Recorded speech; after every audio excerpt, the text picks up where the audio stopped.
falar sobre taxa de desemprego, porque segundo a PNAD contínua, e já venho aqui porque ele já está parado, posicionado, vamos falar sobre a PNAD contínua, que trouxe a taxa de desemprego para o Brasil e está falando que o cenário é o seguinte: caiu 7,4% no trimestre que encerrou em dezembro. E Fernando Nakagawa, claro, está aqui posicionado para trazer o que isso significa, como é que o mercado de trabalho está funcionando, está se recuperando. Qual que é a avaliação, Naka?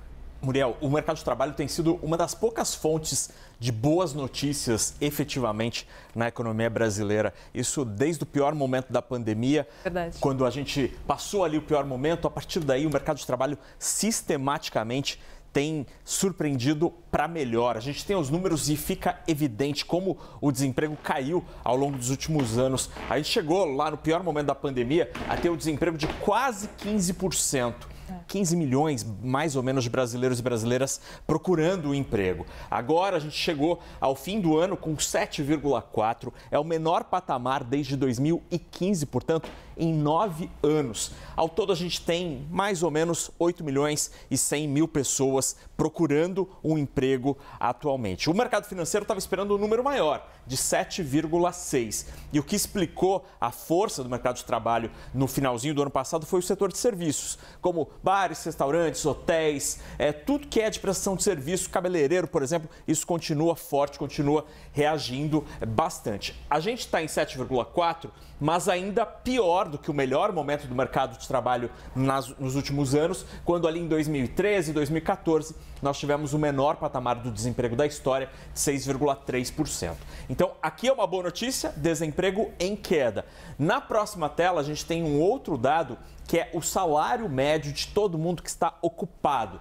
E a gente terminou o ano passado com uma renda média, um rendimento médio de R$ 3.032. Tem até uma quedinha na última leitura, mas há uma recomposição forte desde o piso histórico de 2.715, também registrado ali entre 2020 e 2021, no pior momento da pandemia. Quando a gente junta esses dois dados, Muriel, desemprego em queda, ou seja, mais gente trabalhando, e salários em alta, os salários subiram 3,1% acima da inflação no ano passado, o rendimento.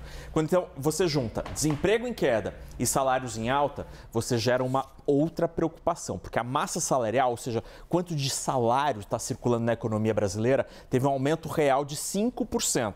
É uma ótima notícia para o comércio, para o trabalhador, mas isso pode gerar um outro impacto, que é o aumento da inflação.